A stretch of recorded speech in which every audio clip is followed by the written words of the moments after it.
It has been a busy month. I've been getting ready for college, so I've had less time to see movies, but I still managed to watch and rewatch some great and lackluster films. August got off to a bumpy start with Zero for Conduct, a 1933 silent film all about disobedience. I like silent films. I think they are charming and often a great time, but this is just boring. For a film all about people shocking authority figures, I was falling asleep while watching this. There's nothing to sink my teeth into. No good cinematography, no good editing. Nothing. Just a waste of time. Claire Denis is a director I've wanted to watch more of after seeing her amazing film, Beau Travail. But her 2001 film, Trouble Every Day, just wasn't what I wanted it to be. It is a disturbing atmospheric exploration of human desire and its most violent impulses, but despite this, Trouble Every Day was confusing and uninteresting.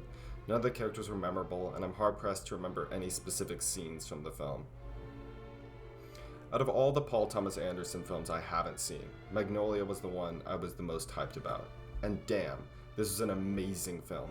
Very few movies over 3 hours are this entertaining, and I was fully engrossed the entire time. This is PTA's best cast, best written, and best paced film I've seen. This is definitely Tom Cruise's best performance, but the entire cast knocks it out of the park. Next was the first 2024 film of the month. In a Violent Nature is a run-of-the-mill slasher film with some beautiful woodland cinematography. Other than that, there is nothing new here. No interesting characters, lines, or plot. There were some more artful kills, and one absolutely gnarly one, but this film doesn't give you anything we haven't all seen before. Another 2024 horror film is MaXXXine. I loved X and Pearl, so seeing the final film in this trilogy was really exciting. As a horror film, this isn't it.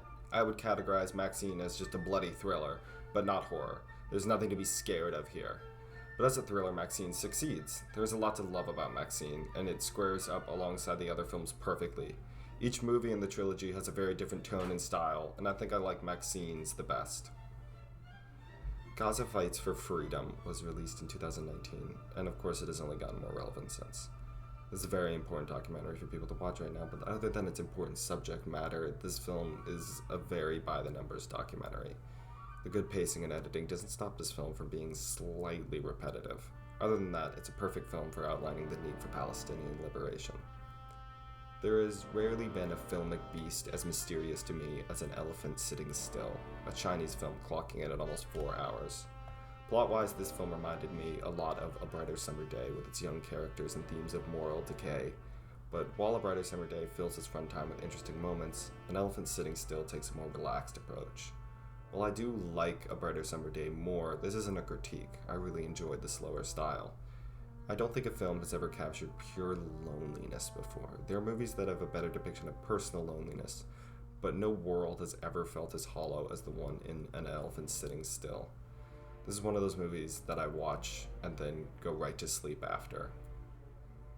It's always nice to see a classic up on the big screen, so this month I walked into my local theater and got to rewatch Akira Kurosawa's Seven Samurai.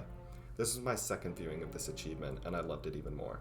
As I said with Magnolia, it is a feat to make a 3-hour film entertaining from the first scene to the last. Seven Samurai is a near-perfect movie, and it will never get old. It will always be shocking and beautiful and thrilling.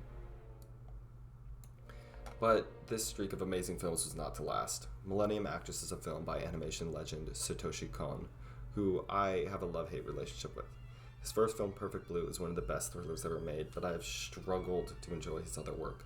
Millennium Actress just wasn't my taste, and sadly bored me to tears. I thought it was confusing, and not in the good Satoshi Kon way.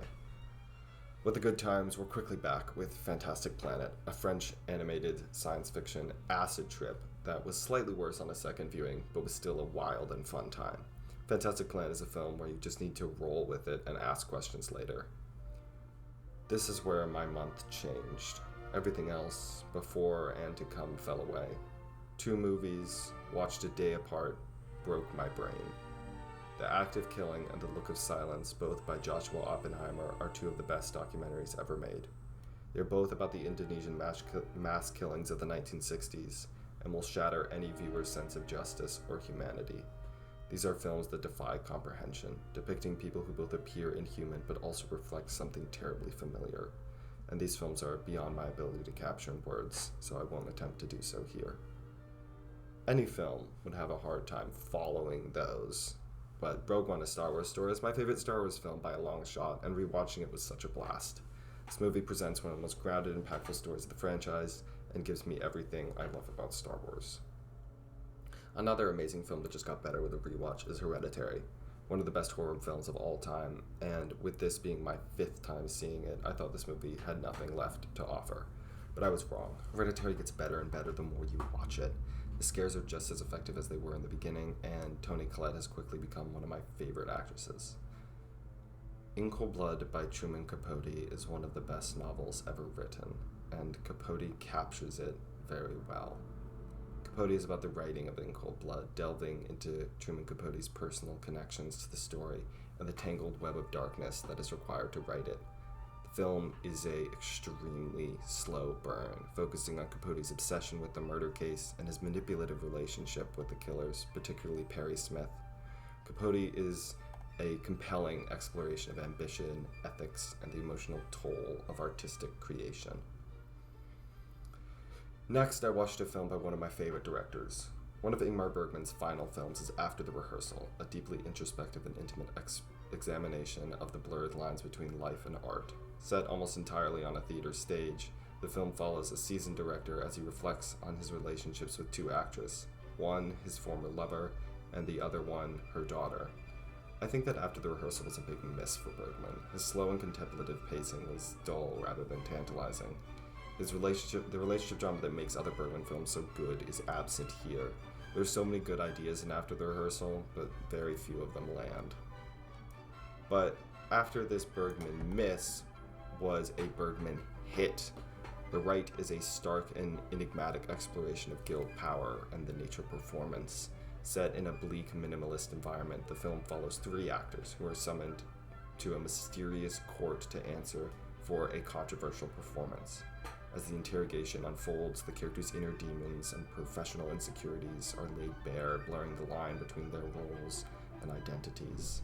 Bergman's use of close-ups and tight framing intensifies the claustrophobic atmosphere, creating a tense political drama with a truly insane climax.